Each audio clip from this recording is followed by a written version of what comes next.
ਸਤਿ ਸ਼੍ਰੀ ਅਕਾਲ ਜੀ। ਚੈਨਲ ਪੰਜਾਬੀ ਦੇਖ ਰਹੇ ਸਾਰੇ ਦਰਸ਼ਕਾਂ ਦਾ ਮੈਂ ਸ਼ਰੀ ਸਵਾਗਤ ਕਰਦੀ ਹਾਂ। ਬੁਲੇਟਿਨ ਦਾ ਆਗਾਜ਼ ਕਰ ਲੈਂਦੇ ਹਾਂ ਹੈਡਲਾਈਨਸ ਦੇ ਨਾਲ। ਅਮਰੀਕਾ ਯਾਤਰਾ ਦੁਬਾਰਾ ਸ਼ੁਰੂ ਹੋਣ ਤੇ ਕੈਨੇਡੀਅਨਾਂ ਨੂੰ ਸਾਵਧਾਨ ਰਹਿਣ ਦੀ ਅਪੀਲ ਕਿ ਮਿਕਸ ਖੁਰਾਕ ਵਾਲੇ ਜਾ ਸਕਣਗੇ ਅਮਰੀਕਾ।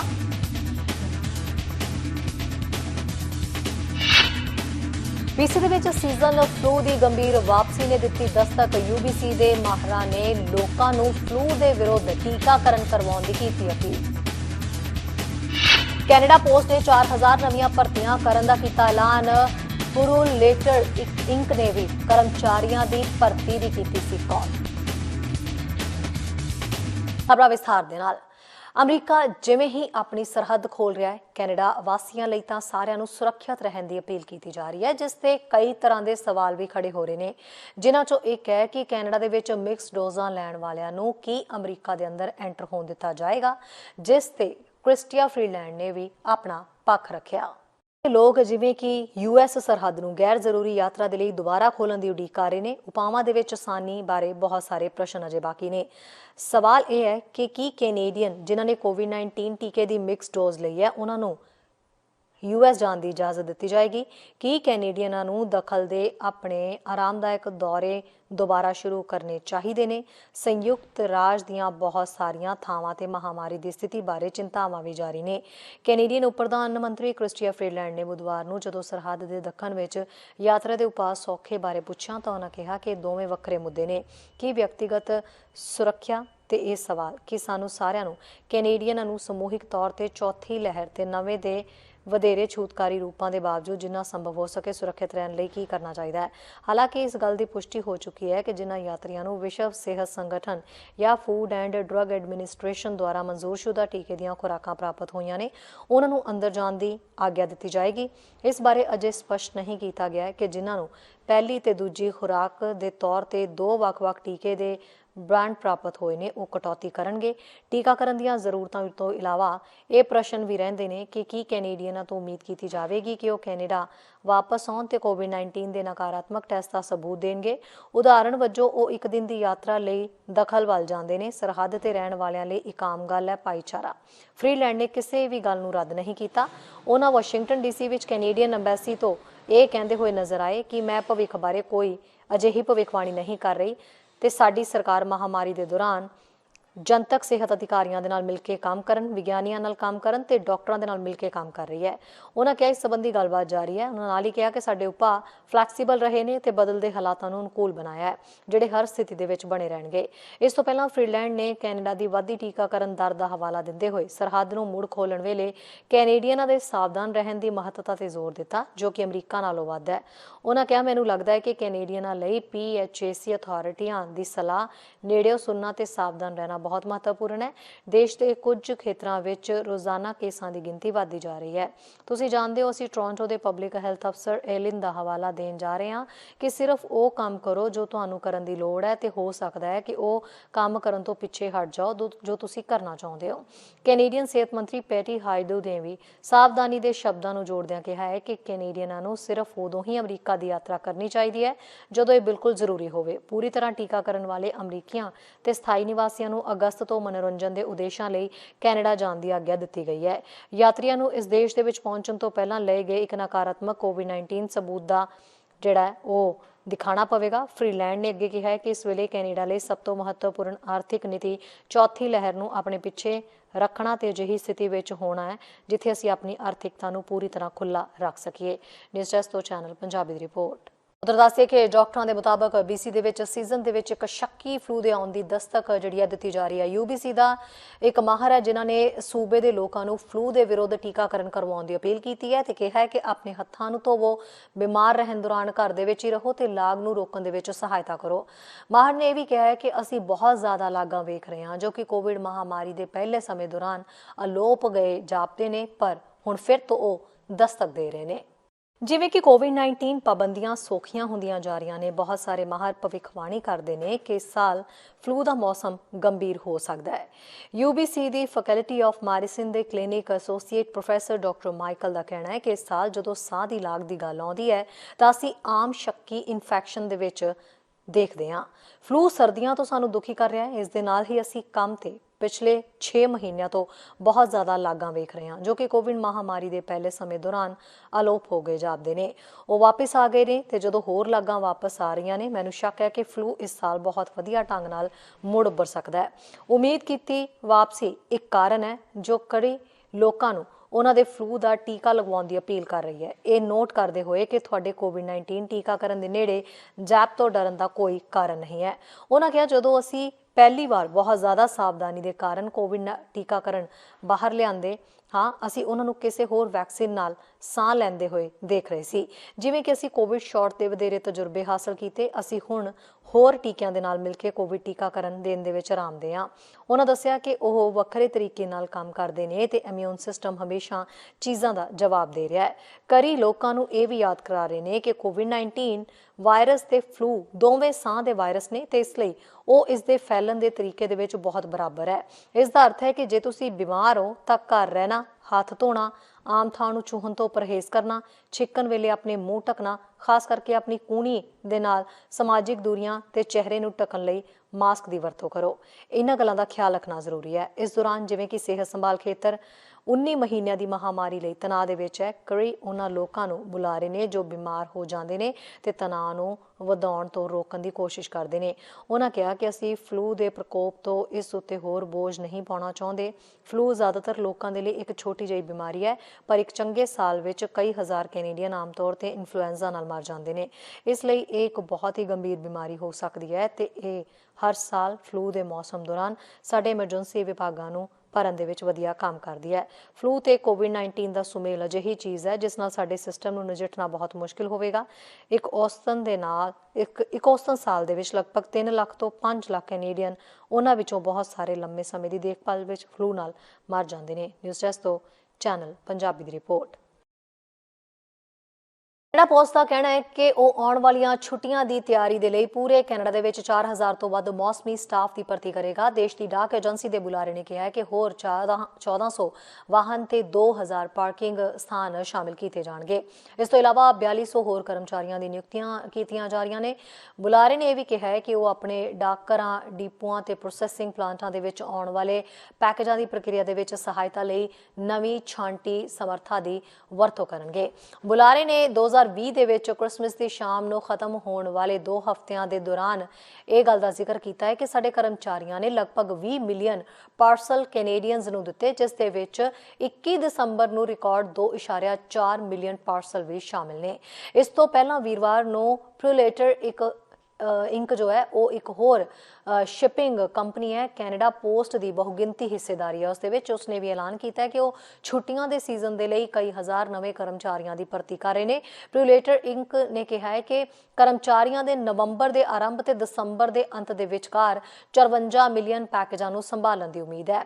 ਇਹ ਸ਼ਿਪਿੰਗ ਕੰਪਨੀ ਦੀ ਮਲਕੀਅਤ ਜਿਹੜੀ ਹੈ ਬਹੁਤਾ ਕਰਕੇ ਕੈਨੇਡਾ ਪੋਸਟ ਦੇ ਕੋਲ ਹੀ ਹੈ। ਕੰਪਨੀ ਦਾ ਕਹਿਣਾ ਹੈ ਕਿ ਉਹ ਆਪਣੀ ਜਿਹੜੀ ਵਰਕਫੋਰਸ ਤੇ ਫਲੀਟ ਨੂੰ 15% ਵਧਾਉਣ ਜਾ ਰਹੇ ਨੇ। ਕੰਪਨੀ 2400 ਨਵੇਂ ਮੁਲਾਜ਼ਮ ਆਪਣੀ ਟੀਮ ਦੇ ਵਿੱਚ ਸ਼ਾਮਲ ਕਰਨ ਦਾ ਇਰਾਦਾ ਰੱਖ ਰਹੀ ਹੈ। ਪ੍ਰੂਲੇਟਰ ਨੂੰ ਆਸ ਹੈ ਕਿ ਇਹ ਵਰਕਰਜ਼ ਨਵੰਬਰ ਦੇ ਸ਼ੁਰੂ ਤੋਂ ਦਸੰਬਰ ਦੇ ਅੰਤ ਤੱਕ 54 ਮਿਲੀਅਨ ਪੈਕੇजेस ਜਿਹੜੀ ਹੈ ਉਹ ਸੰਭਾਲ ਪਾਉਣਗੇ। ਪਿਛਲੇ ਸਾਲ ਨਾਲੋਂ ਇਹ 10% ਜ਼ਿਆਦਾ ਹੋਣਗੇ। ਕ੍ਰਿਸਮਸ ਵਾਲੇ ਹਫਤੇ ਦੇ ਵਿੱਚ ਕੰਪਨੀ ਨੂੰ 7.1 ਮਿਲੀਅਨ ਪੈਕੇਜਿੰਗ ਜਿਹੜੀ ਹੈ ਪੈਕੇजेस ਸੰਭਾਲਣੇ ਜਿਹੜੇ ਉਹ ਸਾਹਮਣੇ ਪੈਣਗੇ, ਜੋ ਪਿਛਲੇ ਸਾਲ ਦੇ ਮੁਕਾਬਲੇ 20% ਵੱਧ ਸੀ। ਇਹ ਵੀ ਉਮੀਦ ਕੀਤੀ ਜਾ ਰਹੀ ਹੈ ਕਿ ਇਸ ਦੌਰਾਨ ਬਲੈਕ ਫਰਾਈਡੇ ਤੇ ਸਾਈਬਰ ਮੰਡੇ ਸੇਲਜ਼ ਕਾਰਨ ਵੀ ਇਹਨਾਂ ਦੀ ਡਿਲੀਵਰੀ 29 ਨਵੰਬਰ ਤੇ 5 ਦਸੰਬਰ ਦੌਰਾਨ 1.6 ਮਿਲੀਅਨ ਪਾਰਸਲਸ ਰਹਿ ਸਕਦੀ ਹੈ। 2020 ਦੇ ਮੁਕਾਬਲੇ ਇਹ 9% ਦਾ ਇਜ਼ਾਫਾ ਹੋਏਗਾ। ਐਰੀਨੋ ਟੂਲ ਦੀ ਲੀਡਰਸ਼ਿਪ ਦੇ ਸੰਬੰਧ ਵਿੱਚ ਆਪਣੇ ਆਪ ਹੀ ਮੁਲਾਂਕਣ ਦੀ ਸ਼ੁਰੂਆਤ ਕਰਨ ਵਾਲੇ ਕੰਜ਼ਰਵੇਟਿਵ ਪਾਰਟੀ ਦੇ ਨੈਸ਼ਨਲ ਕਾਉਂਸਲ ਦੇ ਮੈਂਬਰ ਨੂੰ ਸਸਪੈਂਡ ਕਰ ਦਿੱਤਾ ਗਿਆ ਹੈ।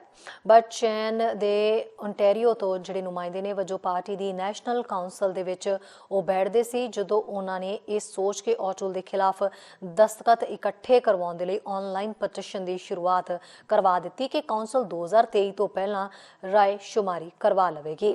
ਕੰਜ਼ਰਵੇਟਿਵਾਂ ਦੀ ਚੋਣਾਂ ਦੇ ਵਿੱਚ ਹੋਈ ਹਾਰ ਦੇ 24 ਘੰਟੇ ਦੇ ਅੰਦਰ ਹੀ ਉਸਨੇ ਇਹ ਪਟੀਸ਼ਨ ਲਾਂਚ ਕਰ ਦਿੱਤੀ ਤੇ ਇਸਨੇ ਹੀ ਔਟੂਲ ਦੇ ਕਾਰਜਕਾਲ ਦੇ ਉੱਤੇ ਪਹਿਲਾ ਸਵਾਲ ਚੁੱਕਿਆ। ਚੈਨ ਨੇ ਕਿਹਾ ਹੈ ਕਿ ਮੈਂਬਰਾਂ ਦਾ ਇਹ ਮੰਨਣਾ ਹੈ ਕਿ ਔਟੂਲ ਨੇ ਪਾਰਟੀ ਦੀਆਂ ਕਦਰਾਂ ਕੀਮਤਾਂ ਦੇ ਨਾਲ ਧੋਖਾ ਕੀਤਾ ਹੈ।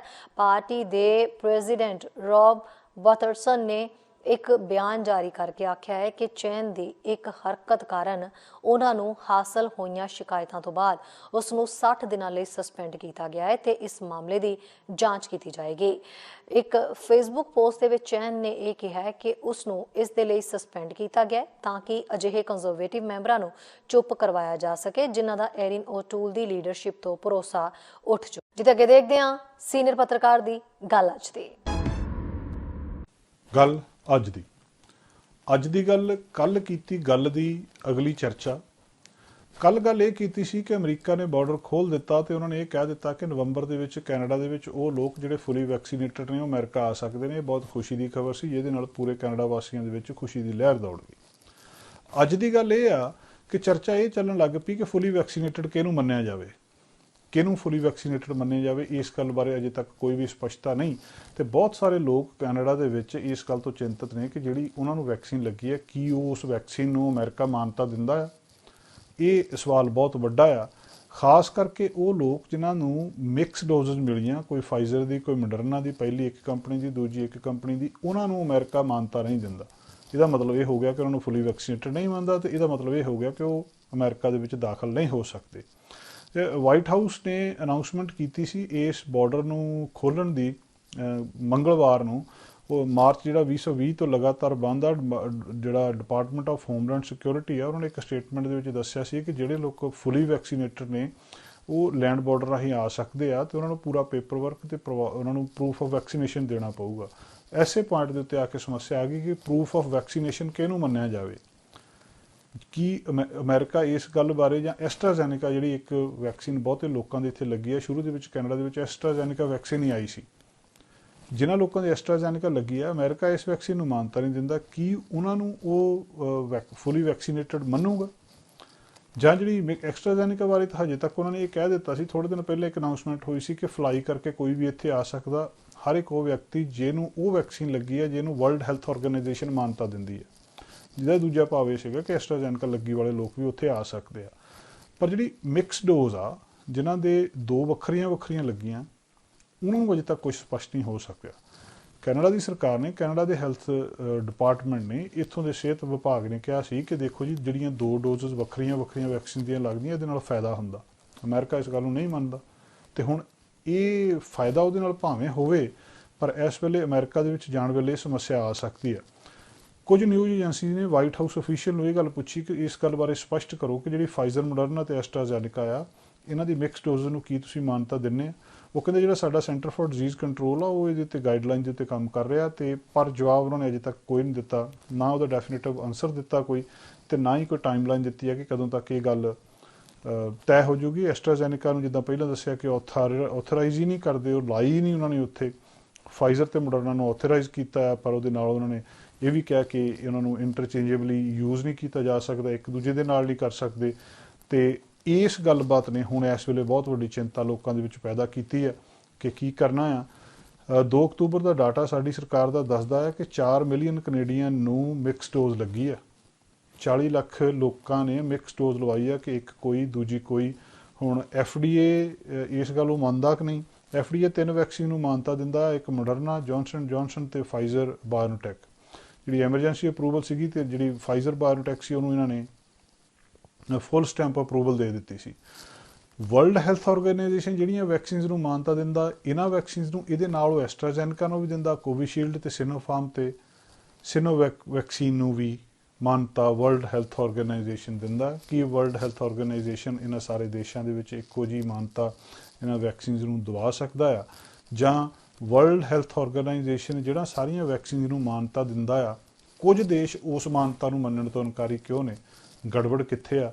ਇਸ ਗੱਲਬਾਤ ਬਾਰੇ ਅਜੇ ਤੱਕ ਲੋਕਾਂ ਦੇ ਵਿੱਚ ਚਿੰਤਾ ਆ ਕਿ ਜਿਨ੍ਹਾਂ ਦੇ ਮਿਕਸ ਡੋਜ਼ ਲੱਗੀ ਆ ਉਹਨਾਂ ਨੂੰ ਅਮਰੀਕਾ ਵਾਲੇ ਫੁੱਲੀ ਵੈਕਸੀਨੇਟਡ ਮੰਨਦੇ ਆ, ਆਪਣੇ ਦੇਸ਼ ਵਿੱਚ ਆਉਣ ਦੀ ਆਗਿਆ ਦਿੰਦੇ ਆ ਜਾਂ ਨਹੀਂ। ਦੇਖਦੇ ਹਾਂ ਐਡਮਿੰਟਨ ਤੋਂ ਸਾਡੇ ਸੀਨੀਅਰ ਪੱਤਰਕਾਰ ਕੁਲਮੀਤ ਸਿੰਘ ਸੰਘਾ ਦੀ ਖਾਸ ਅਪਡੇਟ। ਚੈਨਲ ਪੰਜਾਬੀ ਵੇਖ ਰਹੇ ਸਮੂਹ ਦਰਸ਼ਕਾਂ ਨੂੰ ਕੁਲਮੀਤ ਸਿੰਘ ਵੱਲੋਂ ਨਿੱਘੀ ਜੀ ਆਇਆਂ। ਵਾਹਿਗੁਰੂ ਜੀ ਕਾ ਖਾਲਸਾ, ਵਾਹਿਗੁਰੂ ਜੀ ਕੀ ਫਤਿਹ। ਐਡਮਿੰਟਨ ਸ਼ਹਿਰ ਤੋਂ ਦੋਸਤੋ ਇੱਕ ਖਬਰ ਲੈ ਕੇ ਤੁਹਾਡੇ ਲਈ ਹਾਜ਼ਰ ਹੋ ਰਿਹਾ ਜੀ। ਜਿਹੜੀਆਂ ਇਸ ਵੇਲੇ ਖਬਰਾਂ ਸ਼ਹਿਰ ਦੇ ਵਿੱਚ ਚੱਲ ਰਹੀਆਂ ਜੀ, ਜ਼ਿਆਦਾ ਤਾਂ ਉਹ ਮਿਊਨਿਸਪਲ ਚੋਣਾਂ ਦੇ ਨਾਲ ਸੰਬੰਧਿਤ ਹੀ ਗੱਲਬਾਤ ਆ ਰਹੀ ਹੈ, ਕਿਉਂਕਿ 18 ਤਰੀਕ ਨੂੰ ਜਿਹੜੀਆਂ ਵੋਟਾਂ ਪੈਣ ਜਾ ਰਹੀਆਂ ਨੇ। ਕੱਲ 13 ਤਰੀਕ ਸੀਗੀ ਤੇ ਜਿਹੜਾ ਲਾਸਟ ਦਿਨ ਸੀਗਾ ਐਡਵਾਂਸ ਪੋਲਿੰਗ ਦਾ, ਔਰ ਜਿਹੜੇ ਕੈਂਡੀਡੇਟ ਆ ਉਹਨਾਂ ਸਾਰਿਆਂ ਨੇ ਪੂਰੀ ਕੋਸ਼ਿਸ਼ ਕੀਤੀ ਆਪੋ ਆਪਣੀ ਕਿ ਜਿਹੜੀ ਐਡਵਾਂਸ ਪੋਲਿੰਗ ਦੇ ਵਿੱਚ ਅਸੀਂ ਆਪਣੀਆਂ ਵੋਟਾਂ ਜਿਹੜੀਆਂ ਲੋਕਾਂ ਦੀਆਂ ਪਵਾ ਲਈਏ। ਤੇ ਹੁਣ ਜਿਹੜਾ ਜੀ ਕੁਝ ਜਿਹੜੀਆਂ ਪੋਲਸ ਨੇ, ਲਹਿਜੇ ਪੋਲਸ ਵਾਲਿਆਂ ਨੇ ਇੱਕ ਸਰਵੇ ਕੀਤਾ, ਉਹਦੇ ਉਹਨਾਂ ਨੇ ਨੰਬਰ ਅੱਜ ਅਖਬਾਰ ਦੇ ਵਿੱਚ ਦਿੱਤੇ ਨੇ ਕਿ ਜਿਹੜੇ ਅਮਰਜੀਤ ਸਿੰਘ ਸੋਹੀ ਆ, ਉਹਨਾਂ ਦਾ ਨੰਬਰ ਜਿਹੜਾ ਇਸ ਵੇਲੇ ਜੀ 34% ਲੋਕ ਜਿਹੜੇ ਨੇ ਉਹਨਾਂ ਦੇ ਹੱਕ ਵਿੱਚ ਨੇ ਕਿ ਹਾਂ ਬਈ ਉਹ ਉਹਨਾਂ ਨੂੰ ਮੇਅਰ ਚੁਣਨ ਲਈ ਤਿਆਰ ਨੇ, ਜਦੋਂ ਕਿ ਉਹਨਾਂ ਦਾ ਜਿਹੜਾ ਨੈਕਟ ਵਿਰੋਧੀ ਆ ਮਾਈਕ ਨਿਕਲ, ਉਹ ਉਹਨਾਂ ਨੂੰ 16% ਦੇ ਕਰੀਬ ਜਿਹੜੇ ਲੋਕ ਆ ਜੀ ਵੋਟ ਪਾਉਣ ਦੇ ਤਿਆਰ ਨੇ। ਔਰ ਤੀਸਰੇ ਨੰਬਰ ਤੇ ਕਿਮ ਕਰੋਸ਼ਲ, ਉਹ ਵੀ ਪਹਿਲਾਂ ਕਾਉਂਸਲਰ ਰਹਿ ਚੁੱਕੀ ਹੈ ਸ਼ਹਿਰ ਦੀ, ਉਹ ਤੀਸਰੇ ਨੰਬਰ ਤੇ ਆ ਤੇ ਉਹ ਬਾਹਲੀ ਪਿੱਛੇ ਨਹੀਂ ਮਾਈਕ ਨਿਕਲ ਤੋਂ, ਉਹ 12% ਤੇ ਨੇ। ਤੇ ਬਾਕੀ ਦੇ ਜਿਹੜੇ ਕੈਂਡੀਡੇਟ ਨੇ ਜੀ, ਦੋ ਇੱਕ 6% ਤੇ, ਇੱਕ 5% ਤੇ ਦੂਸਰੇ ਥੱਲੇ ਨੇ ਇਦੋਂ ਵੀ। ਸੋ ਇਸ ਤਰ੍ਹਾਂ ਦਾ ਮਾਹੌਲ ਬਣਿਆ ਹੋਇਆ, ਔਰ ਇਹ ਲੱਗਦਾ ਹੈ ਕਿ ਅਮਰਜੀਤ ਸੋਹੀ ਹੋਰਾਂ ਦੀ ਜਿਹੜੀ ਲੀਡ ਆ ਉਹ ਆਲਮੋਸਟ ਡਬਲ ਨਾਲੋਂ ਵੀ ਜ਼ਿਆਦਾ ਹੈ ਜੀ ਮਾਈਕ ਨਿਕਲ ਹੋਰਾਂ ਨਾਲੋਂ। ਪਰ ਅੱਜ ਇੱਕ ਕੈਂਡੀਡੇਟ ਜਿਹੜਾ ਵਿੱਚੇ ਹੀ ਛੱਡ ਗਿਆ, ਉਹਨੇ ਆਪਣੀ ਸਪੋਰਟ ਜਿਹੜੀ ਹੈ ਜੀ ਉਹ ਮਾਈਕ ਨਿਕਲ ਨੂੰ ਦਿੱਤੀ ਹੈ। ਪਰ ਇਹ ਨਹੀਂ ਪਤਾ ਕਿ ਮਾਈਕ ਨਿਕਲ ਨੂੰ ਉਹਦਾ ਕਿੰਨਾ ਕੁ ਫਾਇਦਾ ਹੋਵੇਗਾ, ਕਿਉਂਕਿ ਕੁਛ ਇੱਕ ਗੱਲਾਂ ਬਾਤਾਂ ਜਿਹੜੀਆਂ ਸਾਹਮਣੇ ਆ ਰਹੀਆਂ ਨੇ, ਉਹਨਾਂ ਤੋਂ ਮਾਈਕ ਨਿਕਲ ਹੋਰਾਂ ਦੇ ਨੰਬਰ ਇੰਨੀ ਤੇਜ਼ੀ ਦੇ ਨਾਲ ਉੱਪਰ ਨੂੰ ਨਹੀਂ ਗਏ। ਇਹ ਪਹਿਲਾਂ ਜਿਹੜੀ ਜੀ ਜੁਲਾਈ ਦੇ ਵਿੱਚ ਪੋਲ ਕੀਤੀ ਗਈ ਸੀਗੀ, ਉਦੋਂ ਅਮਰਜੀਤ ਸੋਹੀ ਹੋਰਾਂ ਦੇ 29% ਸੀ ਤੇ ਹੁਣ 34% ਤੇ ਗਏ, ਯਾਨੀ ਕਿ 5% ਵਧੇ ਨੇ। ਮਾਈਕ ਨਿਕਲ ਹੋਰੀ ਪਹਿਲਾਂ 10% ਤੇ ਸੀਗੇ ਤੇ ਹੁਣ 16% ਹੋਈ ਆ। ਕਿਮ ਕਰੋਸ਼ਲ ਪਹਿਲਾਂ 5% ਸੀ, ਹੁਣ 12% ਤੇ ਉਹ ਪਹੁੰਚ ਗਏ ਨੇ। ਤੇ ਮਾਈਕਲ ਔਸ਼ਰੀ ਹੋਰੀ ਉਹ ਪਹਿਲਾਂ 3% ਤੇ ਸੀ ਤੇ 6%, ਔਰ ਸ਼ੈਰਲ ਵਾਟਸਨ 2% ਸੀ, ਹੁਣ 5% ਤੇ। ਸੋ ਇਸ ਤਰ੍ਹਾਂ ਜਿਹੜੀ ਹੈ ਜੀ ਕੁਝ ਜਿਹੜੇ ਅਨਡਿਸਾਈਡਡ ਨੇ, ਉਹ ਜਿਹੜੇ ਪਹਿਲਾਂ 43% ਲੋਕ ਸੀ ਜਿਹੜੇ ਅਨਡਿਸਾਈਡਡ ਸੀ ਵੀ ਅਸੀਂ ਕਿਹਨੂੰ ਵੋਟ ਪਾਵਾਂਗੇ, ਉਹਨਾਂ ਨੂੰ ਨਹੀਂ ਸੀ ਮਤਲਬ ਹਜੇ ਮਨ ਨਹੀਂ ਸੀ ਬਣਾ ਰਹੇ, ਪਰ ਹੁਣ ਉਹਨਾਂ ਦਾ ਨੰਬਰ ਘਟ ਕੇ 20% ਰਹਿ ਗਿਆ। ਔਰ ਇਸੇ ਤਰ੍ਹਾਂ ਹੀ ਜਿਹੜੇ ਕੁਝ ਲੋਕ ਇੱਦਾਂ ਵੀ ਸੀ ਜੀ, ਉਹ ਕਹਿੰਦੇ ਵੀ ਅਸੀਂ ਵੋਟ ਨਹੀਂ ਪਾਉਣੀ, ਉਹ 4% ਸੀਗੇ ਪਹਿਲਾਂ ਤੇ ਹੁਣ 3% ਆ। ਇਹਨਾਂ ਨੰਬਰਾਂ ਦੇ ਵਿੱਚ ਇੱਕ ਗੱਲ ਜਿਹੜੀ ਜੀ ਹੋਰ ਆ ਰਹੀ ਹੈ ਕਿ ਜਿਹੜੇ 18 ਸਾਲ ਤੋਂ ਲੈ ਕੇ 34 ਸਾਲ ਦੇ ਵਿਅਕਤੀ ਆ ਜੀ, ਉਹਨਾਂ ਦੀ ਵੱਡੀ ਗਿਣਤੀ ਹੈ ਜਿਹੜੀ ਅਮਰਜੀਤ ਸੋਹੀ ਹੋਰਾਂ ਨੂੰ ਸਪੋਰਟ ਕਰ ਰਹੇ ਨੇ। ਤੇ ਉਹਦੇ ਤੇ ਜਿਹੜੇ ਉਹ ਲਹਿਜੇ ਦੇ ਹੈ ਨੇ ਜੀ ਕਾਰਕੁਨ, ਉਹ ਕਹਿ ਰਿਹਾ ਵੀ ਇਹ ਮਤਲਬ ਅਮਰਜੀਤ ਸੋਹੀ ਹੋਰਾਂ ਲਈ ਇੱਦਾਂ ਵੀ ਸੇਫ ਟੈਰੀਟਰੀ ਨਹੀਂ ਹੈਗੀ ਇਹ, ਕਿਉਂਕਿ ਜਿਹੜੇ ਇਸ ਉਮਰ ਵਾਲੇ ਵਿਅਕਤੀ ਉਹ ਬਹੁਤ ਘੱਟ ਵੋਟ ਜਿਹੜੀ ਆ ਪਾਉਣ ਜਾਂਦੇ ਆ। ਮਤਲਬ ਇਹ 18 ਤੋਂ 34 ਵਾਲੇ ਜਿਹੜੇ ਆ ਉਹ ਘੱਟ ਵੋਟ ਪਾਉਂਦੇ ਨੇ, ਯੰਗ ਜਨਰੇਸ਼ਨ ਜਿਹੜੀ ਆ। ਐਲਡਰਲੀ ਲੋਕ ਵੋਟ ਜਿਹੜੇ ਆ ਉਹ ਜ਼ਿਆਦਾ ਪਾਉਂਦੇ ਆ ਮਿਊਨਿਸਪਲ ਚੋਣਾਂ ਦੇ ਵਿੱਚ। ਪਰ ਜਿਹੜੀ ਅਮਰਜੀਤ ਸੋਹੀ ਹੋਰਾਂ ਦੇ ਫਾਇਦੇ ਦੀ ਗੱਲ ਇਹ ਹੈ ਜੀ ਵੀ ਉਹ ਸਾਰੇ ਹੀ ਜਿਹੜੇ ਏਜ ਗਰੁੱਪ ਆ ਨਾ, ਉਹਨਾਂ ਸਾਰਿਆਂ ਦੇ ਵਿੱਚ ਹੀ ਲੀਡ ਕਰ ਰਹੇ ਨੇ, ਔਰ ਸਾਰੇ ਹੀ ਜਿਹੜੇ ਲੋਕੀ ਉਹਨਾਂ ਨੂੰ ਇਸ ਗੱਲ ਤੇ ਪਸੰਦ ਕਰਦੇ ਨੇ। ਇੱਕ ਤਾਂ ਜੀ ਵੀ ਉਹਨਾਂ ਦਾ ਜਿਵੇਂ ਪਹਿਲਾਂ ਵੀ ਗੱਲਬਾਤ ਹੋਈ ਆ ਕਿ ਉਹਨਾਂ ਦਾ ਜਿਹੜਾ ਨਾਂ ਆ ਉਹ ਰੈਕੋਗਨਾਈਜ਼ਡ ਆ। ਪਹਿਲੀਆਂ ਉਹ 2-3 ਵਾਰੀ ਕਾਉਂਸਲਰ ਬਣ ਚੁੱਕੇ ਸੀਗੇ, ਫਿਰ ਮੈਂਬਰ ਆਫ ਪਾਰਲੀਮੈਂਟ ਬਣੇ ਇੱਥੋਂ, ਔਰ ਉਹ ਤੋਂ ਬਾਅਦ ਇਹ ਮਿਨਿਸਟਰ ਵੀ ਬਣੇ ਨੇ, ਜਿਹਦੇ ਨਾਲ ਇਹਨਾਂ ਦਾ ਪ੍ਰੋਫਾਈਲ ਵੀ ਬਣ ਗਿਆ ਜੀ, ਔਰ ਲੋਕਾਂ ਦੇ ਨਾਲ ਵਿਚਰਨ ਦਾ ਵੀ ਸਮਾਂ ਇਹਨਾਂ ਨੂੰ ਮਿਲ ਗਿਆ। ਸੋ ਇਹਨਾਂ ਨੂੰ ਆਪਣੇ ਨਾਂ ਦੀ ਜਿਹੜੀ ਰੈਕੋਗਨੀਸ਼ਨ ਕਰਾਉਣ ਦੀ ਲੋੜ ਨਹੀਂ। ਔਰ ਦੂਸਰੀ ਜਿਹੜੀ ਇੱਕ ਹੋਰ ਗੱਲ ਆਈ ਆ, ਉਹ ਹੈ ਜੀ ਵੀ ਜਿਹੜਾ ਐਡਮਿੰਟਨ ਸ਼ਹਿਰ ਆ ਉਹਦੇ 'ਚ ਕਹਿੰਦੇ ਬਹੁਤ ਸਾਰੇ ਲੋਕ ਇਹ ਕਹਿ ਰਹੇ ਵੀ ਅਸੀਂ ਉਸ ਕੈਂਡੀਡੇਟ ਨੂੰ ਸਪੋਰਟ ਕਰਾਂਗੇ ਜਿਹੜਾ ਪ੍ਰੋਵਿੰਸ਼ੀਅਲ ਸਰਕਾਰ ਦੇ ਉਲਟ ਹੋਵੇਗਾ, ਯਾਨੀ ਕਿ UCP ਸਰਕਾਰ ਜਿਹੜੀ ਹੈ ਜੇਸਨ ਕੈਨੀ ਹੋਰਾਂ ਦੀ, ਜਿਹੜਾ ਉਹਦੇ ਉਲਟ ਕਰੇਗਾ ਉਹਨੂੰ ਵੋਟ ਪਾਉਣੀ ਆ।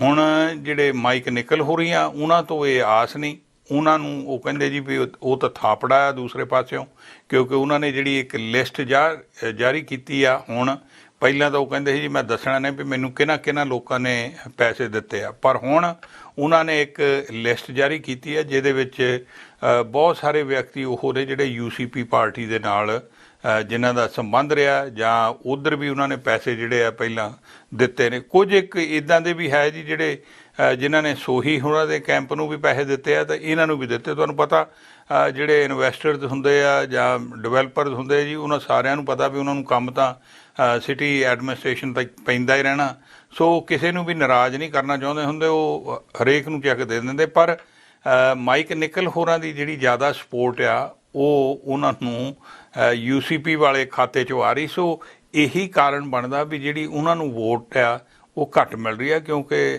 ਐਡਮੰਟੋਨੀਅਨਜ਼ ਜੇਸਨ ਕੈਨੀ ਹੋਰਾਂ ਤੋਂ ਖਫਾ ਨੇ ਕਿ ਉਹਨਾਂ ਨੇ ਪੈਂਡੈਮਿਕ ਦਾ ਜਿਹੜਾ ਇਹ ਪੀਰੀਅਡ ਜਿਹਦੇ 'ਚੋਂ ਲੰਘ ਰਿਹਾ ਹੈ ਸੂਬਾ, ਉਹਦੇ ਵਿੱਚ ਉਹਨਾਂ ਨੇ ਕੋਈ ਚੰਗੀ ਭੂਮਿਕਾ ਨਹੀਂ ਨਿਭਾਈ, ਅਤੇ ਪੈਂਡੈਮਿਕ ਦੇ ਨਾਲ ਡੀਲ ਕਰਨ ਵਾਲੀ ਜਿਹੜੀ ਉਹਨਾਂ ਦੀ ਕਾਰਵਾਈ ਸੀ ਉਹ ਉਹਨਾਂ ਨੂੰ ਲੋਕਾਂ ਨੂੰ ਪਸੰਦ ਨਹੀਂ ਆਈ। ਸੋ ਇਸ ਕਾਰਨ ਕਰਕੇ ਅਮਰਜੀਤ ਸੋਹੀ ਹੋਰਾਂ ਨੂੰ ਇਸ ਗੱਲ ਦਾ ਬੈਨੀਫਿਟ ਮਿਲ ਰਿਹਾ ਜੀ, ਅਤੇ ਦੇਖਦੇ ਆ ਹੁਣ 18 ਤਰੀਕ ਨੂੰ ਪਤਾ ਲੱਗੇਗਾ ਕਿ ਊਠ ਕਿਸ ਕਰਵਟ ਬੈਠਦਾ ਹੈ। ਚੈਨਲ ਪੰਜਾਬੀ ਲਈ ਕੁਲਮੀਤ ਸਿੰਘ ਸੰਘਾ, ਐਡਮਿੰਟਨ। ਸੋ ਖਬਰਾਂ ਤੇ ਜਾਣਕਾਰੀਆਂ ਦਾ ਸਿਲਸਿਲਾ ਫਿਲਹਾਲ ਇੱਥੇ ਮੁੱਕਦਾ। ਨਵੀਆਂ ਤੇ ਤਾਜ਼ਾ ਖਬਰਾਂ ਲੈ ਕੇ ਫਿਰ ਤੋਂ ਹਾਜ਼ਰ ਹੋਵਾਂਗੇ। ਇਜਾਜ਼ਤ ਚਾਹੁੰਦੇ ਹਾਂ, ਧੰਨਵਾਦ। ਸਾਡਾ ਹਰ ਇੱਕ ਪ੍ਰੋਗਰਾਮ ਦੇਖਣ ਤੇ ਸਾਡੇ ਨਾਲ ਜੁੜਨ ਲਈ ਸਬਸਕ੍ਰਾਈਬ ਕਰੋ ਚੈਨਲ ਪੰਜਾਬੀ ਤੇ ਨੋਟੀਫਿਕੇਸ਼ਨ ਲਈ ਬੈਲ ਆਈਕਨ ਵਾਲੇ ਬਟਨ ਤੇ ਕਲਿੱਕ ਕਰੋ।